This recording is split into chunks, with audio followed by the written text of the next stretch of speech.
Hi friends, welcome back to my YouTube channel. ಎಲ್ಲರೂ ಹೇಗಿದ್ದೀರಾ friends? ಇವತ್ತು ನಾನು ಟೊಮೆಟೊ ಸಾರು ಮಾಡ್ತಾಯಿದ್ದೇನೆ. ಇದು ನಮ್ಮದು ಉಡುಪಿ ಕಡೆ ಎಲ್ಲ ದೇವಸ್ಥಾನದಲ್ಲಿ ಮಾಡೋವಂಥ ಸಾರಿದು. ಈ ಕಡೆ ಬಂದಿದ್ದರೆ ನಿಮಗೆ ಗೊತ್ತಿರುತ್ತೆ. ಈ ಕಡೆ ಉಡುಪಿ ಕಡೆಯ ಉಡುಪಿಯಲ್ಲಾಗಲಿ ಅಥವಾ ಕಟೀಲು, ಕೊಲ್ಲೂರು ಎಲ್ಲಿ ಹೋದ್ರೂ ನಿಮಗೆ ಈ ಸಾರು ತಿನ್ನಲಿಕ್ಕೆ ಸಿಗುತ್ತೆ. ಅಷ್ಟು ರುಚಿಯಾಗಿರುತ್ತೆ ಇದು. ಆ ಸಾರನ್ನ ಇವತ್ತು ನಾನು ಮನೆಯಲ್ಲಿ ಮಾಡ್ತಾಯಿದ್ದೇನೆ. ನೋಡಿ, 3 ಟೊಮೆಟೊ ತೊಗೊಂಡಿದ್ದೇನೆ ನಾನು. ಅದಕ್ಕೆ ಮತ್ತೊಂದು 4 ಹಸಿಮೆಣಸಿನ್ಕಾಯಿ ತೊಗೊಂಡಿದ್ದೇನೆ. ಅದ್ರ ಜೊತೆಯಲ್ಲಿ ನಾನು ಬೀಟ್ರೋಟ್ ಪಲ್ಯ ಮಾಡ್ತಾಯಿದ್ದೇನೆ. ಇದ್ರದ್ದು ರೆಸಿಪಿ ನನ್ನ ಚಾನಲಲ್ಲಿ ಇದೆ. ಇದ್ರ ಜೊತೆ ಚೆನ್ನಾಗಿರುತ್ತೆ ನೆಂಚ್ಕೊಡ್ಲಿಕ್ಕೆ ಅಂತ. ಮತ್ತೊಂದು ಇಡಿಯಷ್ಟು ಬೇಳೆ ತೊಗೊಂಡಿದ್ದೇನೆ. ಒಂದು ನೆಲ್ಲಿಗಾತದಷ್ಟು ಹುಳಿ ನೆನೆಸಿ ಇಟ್ಕೊಂಡಿದ್ದೇನೆ. ಕೆಲವರು ಅಂದ್ಕೊಳ್ತಾರೆ, ಏಕೆಂದರೆ ಟೊಮೆಟೊ ತಿಳಿ ಸಾರು ಅಂದರೆ ಇದಕ್ಕೆ ಬೇಳೆ ಹಾಕ್ದಿರ ಮಾಡ್ತಾರೆ ಅಂತ. ಇಲ್ಲ, ನಮ್ಮ ಈ ಕಡೆ ಎಲ್ಲ, ಉಡುಪಿ ಕಡೆ ಅಲ್ಲೆಲ್ಲ ದೇವಸ್ಥಾನದಲ್ಲಿ ಆಗಲಿ ಮನೆಯಲ್ಲೇ ಆಗಲಿ ಬೇಳೆ ಹಾಕಿ ನಾವು ಸಾರು ಮಾಡೋದು. 1 ಹಿಡಿಯಷ್ಟು ಬೇಳೆ ಹಾಕ್ತೇವೆ. ಬರೀ ಟೊಮೆಟೊ ಹಾಕಿ ಸಾರು ಮಾಡಿದರೆ ಅದು ನೀರಾಗಿರುತ್ತೆ. ಮತ್ತು ರುಚಿ ಕೂಡ ಆ ರುಚಿ ಬರೋಲ್ಲ ನಿಮಗೆ. ದೇವಸ್ಥಾನದಲ್ಲೆಲ್ಲ ಮಾಡ್ತಾರಲ್ಲ ಸಾರು, ಆ ರುಚಿ ಬರೋಲ್ಲ. ಅದಕ್ಕೆ ಹೊಂದಿಕೆ ಆಗಲಿಕ್ಕೆ 1 ಹಿಡಿಯಷ್ಟಾದರೂ ಬೇಳೆ ಹಾಕಬೇಕು. ನೋಡಿ, ಜಾಸ್ತಿ ಇಲ್ಲ ಇದರಲ್ಲಿ, 1 ಹಿಡಿ ಇದೆ ಬೇಳೆ ಅಷ್ಟೇ. 1 ಹಿಡಿಯಷ್ಟು ಬೇಳೆ ಹಾಕಿ ನಾವು ಟೊಮೆಟೊ ಬೇಳೆ ತಿಳಿ ಸಾರು ಆ ರೀತಿ ಮಾಡೋದು ನಾವು. ಇದು ದೇವಸ್ಥಾನದಲ್ಲೆಲ್ಲ ಮಾಡ್ತಾರಲ್ಲ ಅದೇ ಥರ ಮಾಡ್ತಾಯಿದ್ದೇನೆ ನಾನು ಇವತ್ತು ಮನೆಯಲ್ಲಿ. ಈ ಸಾರು ಮಾಡಲಿಕ್ಕೆ ನಾನು ಮೊದಲು ಈ ಬೇಳೆನ ಬೇಯಿಸ್ಕೊಳ್ತೇನೆ. ಬೇಳೆ ಇದೆಯಲ್ಲ, 1 ಹಿಡಿ ಬೇಳೆ ತೊಗೊಂಡಿದ್ದೇನಲ್ಲ, ಇದನ್ನು ಸಪ್ರೇಟಾಗಿ ಕುಕ್ಕರಲ್ಲಿ ಹಾಕಿ ಬೇಯಿಸ್ಕೊಳ್ತೇನೆ. ಮತ್ತು ಟೊಮೆಟೊ ಎಲ್ಲ ಸಣ್ಣ ಕಟ್ ಮಾಡ್ಕೊಳ್ಬೇಕು. ಇದು ನಾನು ಖಾರ ಇಲ್ಲ ಹಸಿಮೆಣಸಿನ್ಕಾಯಿ, ಅದರಿಂದ 4 ತೊಗೊಂಡಿದ್ದೇನೆ. ನೀವು ಖಾರ ಇದ್ದರೆ ಒಂದು 2-3 ಸಾಕಾಗುತ್ತೆ. ಮತ್ತು ಇದಕ್ಕೆ ನಾವು ಸಾರಿನ ಪೌಡ್ರ್ ಹಾಕ್ತೇವೆ. ನಾವು ಮನೆಯಲ್ಲೇ ಸಾರಿನ ಪೌಡ್ರ್ ಮಾಡ್ತೇವೆ ಈ ಕಡೆ ಎಲ್ಲ. ಆ ಸಾರಿನ ಪೌಡ್ರನ್ನು ಹಾಕ್ತೇವೆ. ಅದು ಸಾರಿಗೆ ರುಚಿ ಬರೋದೇ ಆ ಪೌಡ್ರಿಂದ. ಅದರಿಂದ ಇವತ್ತು ನಾನು ಮಾಡ್ತಾಯಿದ್ದೇನೆ. ಅದರಿಂದ ನಿಮ್ಮ ಜೊತೆ ಶೇರ್ ಮಾಡ್ಕೊಳ್ಳೋಣ ಅಂತ. ಇದ್ರ ಜೊತೆ ಬೀಟ್ರೋಟ್ ಪಲ್ಯ ಮಾಡ್ತಾಯಿದ್ದೇನೆ. ಬೀಟ್ರೋಟ್ ತುಂಬ ಒಳ್ಳೆಯದು ಆರೋಗ್ಯಕ್ಕೆ. ಏಕೆಂದರೆ ನಿಮಗೆ ಐರನ್ ಎಲ್ಲ ಕಮ್ಮಿ ಇದ್ದರೆ, ಅನಿಮಿಯಾ ಎಲ್ಲ ಇದ್ದರೆ ಬೀಟ್ರೋಟ್ ಅದು ಬ್ಯಾಲೆನ್ಸ್ ಮಾಡುತ್ತೆ. ಬ್ಲಡ್ ಇದನ್ನು ಸೆಲ್ಸನ್ನು ಜಾಸ್ತಿ ಮಾಡುತ್ತೆ ನಮ್ಮ ದೇಹದಲ್ಲಿ. ಅದರಿಂದ ಮಕ್ಕಳು ಇದು ತಿನ್ನೋಲ್ಲ, ತರಕಾರಿ ಎಲ್ಲ ತಿನ್ನಲಿಕ್ಕೆ ಕೇಳಲ್ಲ. ಈ ರೀತಿ ಮಾಡಿಕೊಟ್ರೆ, ಸಾರು ಅಂದರೆ ತುಂಬ ಇಷ್ಟ ಮಕ್ಕಳಿಗೆ. ಅದ್ರ ಜೊತೆಯಲ್ಲಿ ಏನಾದರೂ ಪಲ್ಯ ಮಾಡಿದರೆ ತಿಂತಾರೆ ಸಾರು ಜೊತೆಯಲ್ಲಿ. ಅದರಿಂದ ಇವತ್ತು ಬೀಟ್ರೋಟ್ ಪಲ್ಯ ಕೂಡ ಮಾಡ್ತಾಯಿದ್ದೇನೆ. ಕಲರ್ ನೋಡಿ ಹೇಗಿದೆ, ನಾನು ಮುಟ್ಟಿ ತೋರಿಸ್ತೇನೆ. ನಾನು ಕಟ್ ಮಾಡುವಾಗ ನನ್ನ ಕೈಯಲ್ಲೆಲ್ಲ ಅದರ ಕಲರ್ ಆಗಿತ್ತು. ಅಷ್ಟು ಚೆನ್ನಾಗಿರುತ್ತೆ ನೋಡಿ, ಹೇಗೆ ಕಲರ್ ಬಂದಿದೆ ನೋಡಿ. ಎಷ್ಟು ರೆಡ್ ಕಾಣ್ತಾ ಇದೆಯಲ್ಲ, ಅಷ್ಟು ಒಳ್ಳೇದಿದು ಬೀಟ್ರೋಟು. ನೀವು ಸಾರು ಮಾಡುವಾಗ ಅದ್ರ ಜೊತೆಯಲ್ಲಿ ಒಂದು ಏನಾದರೂ ಪಲ್ಯ ಮಾಡಿಕೊಡಿ ಮಕ್ಕಳಿಗೆ. ಅದ್ರ ಜೊತೆ ತರಕಾರಿ ಕೂಡ ತಿಂದಾಗೆ ಆಗುತ್ತೆ ಅಂತ. ಇವಾಗ ನಾನು ಮೊದಲು ಇದನ್ನು ಬೇಯಿಸ್ಕೊಳ್ತೇನೆ. ಬೇಳೆನ ಬೇಯಿಸ್ಕೊಂಡು ಇದನ್ನೆಲ್ಲ ಟೊಮೆಟೊ ಎಲ್ಲ ಕಟ್ ಮಾಡಿಕೊಂಡು ಆಮೇಲೆ ಮಾಡುವಾಗ ನಿಮಗೆ ಮತ್ತೆ ತೋರಿಸ್ತೇನೆ. ಇದು ಟೊಮೆಟೊ ಚಿಕ್ಕದಿದೆ, ಅದರಿಂದ ನಾನು 3 ತೊಗೊಂಡಿದ್ದೇನೆ. ಟೊಮೆಟೊ ದೊಡ್ಡದಾದರೆ ನಿಮಗೆ ಒಂದು 2 ಸಾಕಾಗುತ್ತೆ. ಮತ್ತು ಇದು ಹುಳಿ ಕೂಡ ಇಲ್ಲ ಟೊಮೆಟೊ. ಮತ್ತು ನೀವು ಎಷ್ಟು ಜನಕ್ಕೆ ಮಾಡ್ತೇವೆ ಅದ್ರ ಮೇಲೆ ಡಿಪೆಂಡ್ ಆಗಿರುತ್ತೆ ನೀವು ಟೊಮೆಟೊ ತೊಗೊಳ್ಳೋದು. ಯಾಕೆಂದರೆ ಹುಣಸೆ ಹುಳಿ ಕೂಡ ಹಾಕ್ತೇವೆ, ಅದರಿಂದ ಟೊಮೆಟೊ ನೋಡ್ಕೊಂಡು ಹಾಕಬೇಕಾಗುತ್ತೆ. ಹುಳಿ ಟೊಮೆಟೊ ಆದರೆ ನೀವು ಒಂದು ದೊಡ್ಡದಾದರೆ ಒಂದು 4-5 ಜನಕ್ಕೆ ಮಾಡ್ತೀರಂದರೆ ಒಂದು 2 ಸಾಕಾಗುತ್ತೆ. ಇಲ್ಲ ಜಾಸ್ತಿ ಮಾಡ್ತೀರಂದರೆ ಅದರ ಮೇಲೆ ನೀವು ಟೊಮೆಟೊ ತೊಗೊಳ್ಬೇಕಾಗುತ್ತೆ. ಇದು ಬ್ಯಾಕ್ಗ್ರೌಂಡಲ್ಲಿ ಮನೆ ಕನ್ಸ್ಟ್ರಕ್ಷನ್ ಆಗ್ತಾಯಿದೆ, ಅದರ ಸೌಂಡ್ ಬರ್ತಾಯಿದೆ, ಏನೋ ಅಂದ್ಕೊಳ್ಬೇಡಿ. ಬನ್ನಿ ಹೇಗೆ ಮಾಡೋದು ಅಂತ ತೋರಿಸ್ತೀನಿ ನೋಡಿ. ಈಗ ಟೊಮೆಟೊ ಬೇಯಲಿಕ್ಕೆ ಇಟ್ಟಿದ್ದೇನೆ. ಟೊಮೆಟೊ ಕಟ್ ಮಾಡ್ಕೊಂಡು ಈ ರೀತಿ ಸಣ್ಣ ಕಟ್ ಮಾಡ್ಕೊಳ್ಬೇಕು. ಟೊಮೆಟೊ ಮತ್ತು ಹಸಿಮೆಣಸಿನ್ಕಾಯಿ ಎರಡೂ ಬೇಯಿಸ್ಕೊಳ್ತಾ ಇದ್ದೀನಿ. ಇದನ್ನು ಕುಕ್ಕರಲ್ಲಿ ಕೆಲವರು ಬೇಯಿಸ್ಕೊಳ್ತಾರೆ. ಆದರೆ ಕುಕ್ಕರಲ್ಲಿ ಬೇಯಿಸ್ಕೊಂಡ್ರೆ ನಿಮ್ಗೆ ಯಾವ ರುಚಿ ಬರಲ್ಲ. ಈ ರೀತಿ ಬೇಯಿಸ್ಕೊಳ್ಬೇಕು ನೀವು. ಪಾತ್ರೆಯಲ್ಲೇ ಸಣ್ಣ ಕಟ್ ಮಾಡ್ಕೊಂಡು ಬೇಯಿಸ್ಕೊಂಡ್ರೆ ನಿಮಗೆ ಉಡುಪಿ ದೇವಸ್ಥಾನದಲ್ಲೆಲ್ಲ ಮಾಡ್ತಾರಲ್ಲ ಆ ಸಾರಿನ ರುಚಿ ಬರುತ್ತೆ. ಇವಾಗ ಇದೊಂದು 2 ನಿಮಿಷ ಬೇಯಬೇಕು. ಸ್ವಲ್ಪ ಮೆತ್ತಗಾದರೆ ಸಾಕಿದು. ಇವಾಗ ಬೇಯ್ತಾ ಇದೆ. ಇದಕ್ಕೊಂದು ಸ್ವಲ್ಪ ಉಪ್ಪು ಹಾಕ್ತಾ ಇದ್ದೀನಿ, ಬೇಗ ಬೇಯುತ್ತೆ ಅಂತ. ಸ್ವಲ್ಪ ಮೆತ್ತಗಾಗುತ್ತೆ ಬೇಗ ಉಪ್ಪು ಹಾಕಿದರೆ. ಮತ್ತೊಂದು ಅರ್ಧ ಸ್ಪೂನಷ್ಟು ಅರಿಶಿನ ಹಾಕ್ತಾಯಿದ್ದೀನಿ, 1/4 ಸ್ಪೂನಷ್ಟು. ಯಾಕಂದರೆ ಒಂದು ಸ್ವಲ್ಪ ಬೇಳೆ ಬೇಯುವಾಗ ಹಾಕಿದ್ದೆ ನಾನು ಅರಿಶಿನ.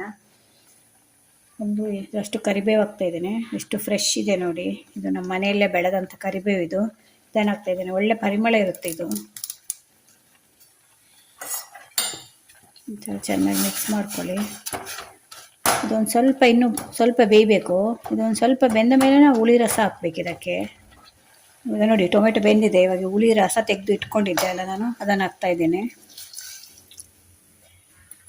ಒಂದು ಪೀಸ್ ಬೆಲ್ಲ ಕೂಡ ಹಾಕ್ತಾಯಿದ್ದೇನೆ. ನಿಮಗೆ ಬೆಲ್ಲ ಬೇಡ ಅಂದರೆ ಸ್ಕಿಪ್ ಮಾಡ್ಕೊಳ್ಬೋದು, ಆದರೆ ಬೆಲ್ಲ ಹಾಕಿದ್ರೆ ರುಚಿ ಬರುತ್ತೆ. ನೀವು ಒಂದು ಚಿಕ್ಕ ಪೀಸ್ ಹಾಕಿ ಸಾಕು. ಎಲ್ಲ ಚೆನ್ನಾಗಿ ಮಿಕ್ಸ್ ಮಾಡಬೇಕು. ಮಿಕ್ಸ್ ಮಾಡಿದ್ಮೇಲೆ ಈಗ ಬೇಳೆ ಬೇಯಿಸಿ ಇಟ್ಕೊಂಡಿದ್ದೇವಲ್ಲ ಅದನ್ನು ಕೂಡ ಹಾಕ್ತಾಯಿದ್ದೇನೆ ನಾನು.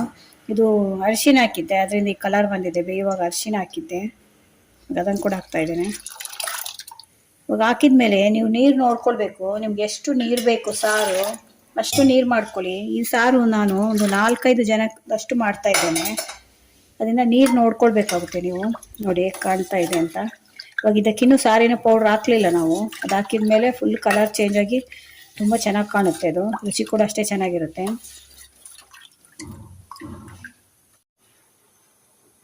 ಅವಾಗೊಂದು ಅರ್ಧ ಸ್ಪೂನ್ ಉಪ್ಪು ಹಾಕಿದ್ದೆ ನಾನು. ಇವಾಗ ಇದೊಂದು 1.5 ಸ್ಪೂನಷ್ಟು ಉಪ್ಪು ಹಾಕ್ತಾ ಇದ್ದೇನೆ. ಉಪ್ಪು ಹಾಕುವಾಗ ಮಾತ್ರ ನೋಡ್ಕೊಳ್ಬೇಕಾಗುತ್ತೆ ನೀವು. ಇವಾಗ ಉಪ್ಪು ಹುಳಿ ಬೆಲ್ಲ ಎಲ್ಲ ಹಾಕಿದ್ಮೇಲೆ ಒಂದ್ಸಲ ಮಿಕ್ಸ್ ಮಾಡಿ ಇವಾಗ ನಾನು ಸಾರಿನ ಪೌಡ್ರ್ ಹಾಕ್ತಾ ಇದ್ದೇನೆ. ಇದೊಂದು 2 ಸ್ಪೂನಷ್ಟು ಹಾಕ್ತಾ ಇದ್ದೇನೆ ನಾನು. ನೋಡಿ, ಇದು ಮನೆಯಲ್ಲೇ ಮಾಡ್ಕೊಂಡಂಥ ಸಾರಿನ ಪೌಡ್ರು. ನಾವು ಇದೇ ಪೌಡ್ರು ದೇವಸ್ಥಾನದಲ್ಲಿ ಕೂಡ ಯೂಸ್ ಮಾಡ್ತಾರೆ ಅವರು. ಇದೇ ರೀತಿ ಪೌಡ್ರ್ ಮಾಡ್ಕೊಂಡು ಇದೇ ರೀತಿ ಸಾರು ಮಾಡೋದವರು. ಒಂದು 2 ಸ್ಪೂನ್ ಅಷ್ಟು ಹಾಕ್ತಾ ಇದ್ದೇನೆ. ಇದೇ ರುಚಿ ಕೊಡೋದು ಈ ಸಾರಿಗೆ. ನೋಡಿ ಹೇಗೆ ಕಾಣ್ತಾ ಇದೆ ಪೌಡ್ರ್ ಹಾಕಿದ ಕೂಡಲೇ. ತುಂಬ ಚೆನ್ನಾಗಿರುತ್ತೆ ಮತ್ತು ಈಸಿಯಾಗಿ ಬೇಗ ಮಾಡ್ಕೊಳ್ಬೋದು, ಕ್ವಿಕ್ಕಾಗಿ ಮಾಡ್ಕೊಳ್ಬೋದು. ಒಂದು 15-20 ನಿಮಿಷ ಸಾಕು ನಿಮಗೆ. ಬೇಳೆ ಬೇಯಿಸ್ಕೊಳ್ಳಿಕ್ಕೆ ಒಂದು 5-10 ನಿಮಿಷ, ಮತ್ತು ಸಾರು ಮಾಡಲಿಕ್ಕೆ ಒಂದು 10 ನಿಮಿಷ. ಇವಾಗ ಇದು ಚೆನ್ನಾಗಿ ಕುದಿ ಬರಬೇಕು. ಒಂದು ನಮ್ಮನೇಲೆಲ್ಲ ನಮ್ಮ ಅಮ್ಮ ಹೇಳ್ತಿದ್ರು, ಒಂದು ಸಾರಿಗೆ ರುಚಿ ಬರಬೇಕು ಅಂದರೆ ನಿಮಗೆ ಅದಕ್ಕೆ 100 ಕುದಿ ಬರಬೇಕು ಅಂತ. 100 ಕುದಿ ಬರಬೇಕು ಅಂತೆ. ಅಷ್ಟು ಒಂದು ಕುದಿ ಬಂದಾಗ ಅದು ಸಾರಿಗೆ ಒಂದು ರುಚಿ ಬರುತ್ತೆ ಅಂತ. ಅದರಿಂದ ಇವಾಗ ಮುಚ್ಚಿಡ್ತಾ ಇದ್ದೇನೆ, ಇದೊಂದು ಸ್ವಲ್ಪ ಕುದಿಲಿ. ನೋಡಿ ಈಗ ಕುದೀತಾ ಇದೆ. ಮುಚ್ಚಿಟ್ಟಿದ್ದೆ, ಅದರಿಂದ ಬೇಗ ಕುದಿಲಿಕ್ಕೆ ಶುರುವಾಯಿತು. ಇವಾಗ ಇದಕ್ಕೊಂದು ಸ್ವಲ್ಪ ಕೊತ್ತಂಬರಿ ಸೊಪ್ಪು ಹಾಕ್ತಾ ಇದ್ದೇನೆ. ಒಂದು ಸ್ವಲ್ಪ ಹೀಂಗೆ ಹಾಕ್ತಾ ಇದ್ದೇನೆ. ಒಗ್ಗರಣೆಗೆ ಮತ್ತೊಂದು ಸ್ವಲ್ಪ ಹಾಕ್ತೀನಿ. ಈಗ ಸ್ವಲ್ಪ ಹಾಕ್ತಾ ಇದ್ದೇನೆ.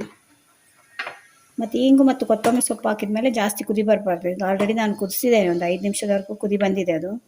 ಇವಾಗ ಹಿಂಗು ಮತ್ತು ಕೊತ್ತಂಬರಿ ಸೊಪ್ಪು ಹಾಕಿದ ಮೇಲೆ ಒಂದು 2 ನಿಮಿಷ ಕುದಿಸಿದ್ರೆ ಸಾಕು ನಿಮಗೆ. ಒಂದು ಸಾರು ರೆಡಿಯಾಗಿದೆ. ಉಡುಪಿ ಕಡೆ ಮಾಡುವಂಥ ಟೊಮೆಟೊ ಬೇಳೆ ಸಾರು ರೆಡಿಯಾಗಿದೆ. ಈಗ ನೋಡಿ, ಇಷ್ಟು ಕುದಿ ಬಂದರೆ ಸಾಕು. ಹೇಗೆ ಕಾಣ್ತಿದೆ ನೋಡಿ. ಅದು ಸಾರಿನ ಪೌಡ್ರಿಗೆ ನಾವು ಬ್ಯಾಡಗೆ ಮೆಣಸಿನ್ಕಾಯಿ ಹಾಕ್ತೇವೆ, ಅದು ಕಲರ್ ಕೊಡುತ್ತಲ್ಲ, ಅದರಿಂದ ನಮಗೆ ಸಾರು ಈ ಕಲರ್ ಬರುತ್ತೆ. ದೇವಸ್ಥಾನದಲ್ಲೂ ಕೂಡ ಅದಕ್ಕೆ ಈ ಕಲರ್ ಇರುತ್ತೆ ಸಾರೆಲ್ಲ. ಇವಾಗ ಇದಕ್ಕೊಂದು ತುಪ್ಪದಲ್ಲಿ ಒಗ್ಗರಣೆ ಕೊಡಬೇಕು. ಇವಾಗ ಇದಕ್ಕೆ 1 ಸ್ಪೂನಷ್ಟು ತುಪ್ಪ ಹಾಕ್ತಾ ಇದ್ದೇನೆ. ತುಪ್ಪದಲ್ಲೇ ಒಗ್ಗರಣೆ ಏನು ಕೊಡಬೇಕು ಅಂತೇನಿಲ್ಲ, ಎಣ್ಣೆಯಲ್ಲಿ ಕೂಡ ಕೊಡ್ಬೋದು. ಆದರೆ ನಿಮಗೆ ಫ್ಲೇವರ್ ಚೆನ್ನಾಗಿರುತ್ತೆ ತುಪ್ಪದಲ್ಲಿ ಕೊಟ್ಟರೆ. ಇದಕ್ಕೆ 1 ಸ್ಪೂನಷ್ಟು ಸಾಸಿವೆ, ಮತ್ತೊಂದು ಜೀರಿಗೆ ಅರ್ಧ ಸ್ಪೂನಷ್ಟು ಅಷ್ಟೇ. ಇದಕ್ಕೆ ಉದ್ದಿನಬೇಳೆ ಎಲ್ಲ ಹಾಕಲಿಕ್ಕಿಲ್ಲ. ಒಂದು ಸ್ವಲ್ಪ ಕರಿಬೇವು ಮತ್ತು ಒಂದು ಪೀಸ್ ಮಾಡಿದ್ದೇನೆ ಕೆಂಪು ಮೆಣಸಿನ್ಕಾಯಿ, ಮತ್ತೊಂದು ಸ್ವಲ್ಪ ಹಿಂಗು ಒಗ್ಗರಣೆಗೆ ಕೂಡ. ಇಷ್ಟು ಹಾಕಿದರೆ ಆಯಿತು. ಎಷ್ಟು ಘಮ ಬರ್ತಾ ಇದೆ ಅಂದರೆ ಅಷ್ಟು ಚೆನ್ನಾಗಿರುತ್ತೆ. ನೀವು ಅನ್ನದ ಜೊತೆ ಊಟ ಮಾಡಿದರೆ ಹಾಕ್ಕೊಂಡು, ಈ ಮಳೆಗಾಲದಲ್ಲಿ ಈ ರೀತಿ ಸಾರು ಮಾಡಿಕೊಂಡು ಅದ್ರ ಜೊತೆಗೆ ಹಪ್ಪಳ, ಸಂಡಿಗೆ ಅಥವಾ ಏನಾದರೂ ಪಲ್ಯ ಏನಾದರೂ ಇದ್ದರೆ ಅದನ್ನೆಲ್ಲ ಮಾಡ್ಕೊಳ್ಬೋದು. ನಾನಿವತ್ತು ಬೀಟ್ರೋಟ್ ಪಲ್ಯ ಮಾಡಿದ್ದೇನೆ. ಅದೀಗ ಒಗ್ಗರಣೆ ಆಯಿತು. ಇದಕ್ಕೆ ಹಾಕಿದರೆ ನಮ್ಮದು ಬೇಳೆ ತಿಳಿ ಸಾರು ರೆಡಿ ಆಯಿತು. ನೋಡಿ ಫ್ರೆಂಡ್ಸ್, ಮಂಗಳೂರು ಕಡೆ ಉಡುಪಿ ಕಡೆ ದೇವಸ್ಥಾನಗಳಲ್ಲಿ ಮಾಡುವಂಥ ಟೊಮೆಟೊ ತಿಳಿ ಸಾರು ರೆಡಿಯಾಗಿದೆ. ಹೇಗೆ ಕಾಣ್ತಿದೆ ನೋಡಿ. ಸೇಮ್ ಅದೇ ರುಚಿ ಇರುತ್ತೆ. ಈ ಕಡೆ ದೇವಸ್ಥಾನಕ್ಕೆ ಬಂದು ಊಟ ಮಾಡಿರೋರಿಗೆ ಗೊತ್ತಿರುತ್ತೆ ಸಾರಿನ ರುಚಿ. ಸೇಮ್ ಅದೇ ರುಚಿ ಇದೆ. ಬಿಸಿ ಬಿಸಿ ಅನ್ನಕ್ಕೆ ಸ್ವಲ್ಪ ತುಪ್ಪ ಹಾಕ್ಕೊಂಡು ಊಟ ಮಾಡ್ತಾಯಿದ್ರೆ ಎಷ್ಟು ಚೆನ್ನಾಗಿರುತ್ತೆ. ಒಂದ್ಸಲ ಟ್ರೈ ಮಾಡಿ. ಇವಾಗ ನಾನು ಬಿಸಿ ಅನ್ನಕ್ಕೆ ಹಾಕ್ತೇನೆ ನೋಡಿ. ಫ್ರೆಂಡ್ಸ್, ಬಿಸಿ ಬಿಸಿ ಅನ್ನ, ಅದಕ್ಕೊಂದು ಸ್ವಲ್ಪ ತುಪ್ಪ ಹಾಕ್ತಾ ಇದ್ದೇನೆ. ಇವಾಗ ಅದ್ರ ಮೇಲೆ ಸಾರು ಹಾಕ್ತೇನೆ. ಬಿಟ್ಬಿಟ್ಟು ಪಲ್ಯ ಕೂಡ ಮಾಡಿದ್ದೇನೆ ನೋಡಿ. ರೆಸಿಪಿ ಹಾಕಿದ್ದೇನೆ ನನ್ನ ಚಾನಲಲ್ಲಿ. ಸಾರು ನೋಡಿ ಹೇಗೆ ಕಲರ್ ಇದೆ ನೋಡಿ, ಹೇಗೆ ಕಾಣ್ತಾ ಇದೆ. ಬಿಸಿ ಬಿಸಿ ಮಳೆಗೆ, ಈ ಚಳಿಗೆ ಹಾಕ್ಕೊಂಡು ತಿಂತಾಯಿದ್ರೆ ನೋಡಿ. ಇದೇ ರೀತಿ ಇರುತ್ತಲ್ವ ಉಡುಪಿಯಲ್ಲಿ ಊಟ ಮಾಡಿದವರಿಗೆ ಗೊತ್ತಿರುತ್ತೆ. ಅದೇ ಟೇಸ್ಟ್ ಇರುತ್ತೆ ಫ್ರೆಂಡ್ಸ್. ಒಂದು ಸಲ ಟ್ರೈ ಮಾಡಿ ನೋಡಿ. ನಮ್ಮದು ಉಡುಪಿ ಕಡೆ ದೇವಸ್ಥಾನದಲ್ಲಿ ಮಾಡುವಂಥ ಸಾರಿದು. ಇದ್ರ ಜೊತೆಗೆ ನಾನು ಸ್ವಲ್ಪ ಸಂಡಿಗೆ ಕೂಡ ಕಾಯಿಸಿದ್ದೇನೆ. ಇದು ನಾನೇ ಮಾಡಿದಂಥ ಸಂಡಿಗೆ. ಇದರ ರೆಸಿಪಿ ಕೂಡ ಇದೆ. ಇದು ಯಾವುದು ರವೆದು ಸಂಡಿಗೆ ಮಾಡಿದ್ದೆ, ಅದರ ರೆಸಿಪಿ ಹಾಕಿದ್ದೇನೆ ನೋಡಿ ಫ್ರೆಂಡ್ಸ್. ನಮ್ಮ ಕಡೆ ಮಾಡುವಂಥ ದೇವಸ್ಥಾನದಲ್ಲೆಲ್ಲ ಮಾಡುವಂಥ ಬೇಳೆ ಟೊಮೆಟೊ ತಿಳಿ ಸಾರು ಹೇಗೆ ಕಾಣ್ತಾ ಇದೆ ನೋಡಿ. ತುಂಬ ಚೆನ್ನಾಗಿರುತ್ತೆ. ಇದು ನೋಡಿ, ಬೀಟ್ರೋಟು ಬೇಯಿಸ್ಕೊಂಡಿದ್ದ ನೀರಿದು, ಅದನ್ನು ಸೂಪ್ ಥರ ಮಾಡಿದ್ದೇನೆ. ಸ್ವಲ್ಪ ಲಿಂಬೆಹಣ್ಣು ರಸ ಹಾಕಿ, ಕೊತ್ತಂಬರಿ ಸೊಪ್ಪು ಹಾಕಿ, ಚಾಟ್ ಮಸಾಲ ಹಾಕಿ ಮಕ್ಕಳಿಗೆ ಕೊಟ್ಟರೆ ತುಂಬ ಇಷ್ಟಪಟ್ಟು ಕುಡಿತಾರೆ. ಇದನ್ನು ಯಾಕೆ ತೋರಿಸ್ತಾ ಇದ್ದೇನೆ ಅಂದರೆ, ಬೇಯಿಸ್ಕೊಂಡು ನೀರನ್ನು ಬಿಸಾಡಬೇಡಿ, ಈ ರೀತಿ ಮಾಡಿ ಕುಡಿಬೋದು ಅಂತ ತೋರಿಸ್ತಾ ಇದ್ದೇನೆ ನೋಡಿ. ಹೇಗೆ ಕಾಣ್ತಾ ಇದೆ ಅಂತ ನೋಡ್ತಿದ್ರೆ ಊಟ ಮಾಡಬೇಕು ಅಂತ ಅನಿಸ್ತಲ್ವಾ? ಒಂದ್ಸಲ ನೀವು ಟ್ರೈ ಮಾಡಿ ನೋಡಿ. ಇದೇ ರೀತಿ ಸಾರು ಮಾಡಲಿಕ್ಕೆ ಸೇಮ್ ಅದೇ ಟೇಸ್ಟ್ ಬರುತ್ತೆ. ನೀವು ದೇವಸ್ಥಾನದಲ್ಲಿ ಊಟ ಮಾಡ್ತೀರಲ್ಲ ಹಾಗೆ ಬರುತ್ತೆ. ಈ ವಿಡಿಯೋ ನಿಮ್ಗೆ ಇಷ್ಟ ಆದರೆ ನನ್ನ ಚಾನಲ್ನ ಸಬ್ಸ್ಕ್ರೈಬ್ ಮಾಡ್ಕೊಂಡು ನೋಡಿ. ಇದೇ ಥರ ಹೊಸ ವಿಡಿಯೋ ತೊಗೊಂಡು ಮತ್ತೆ ಬರ್ತೇನೆ. Bye friends.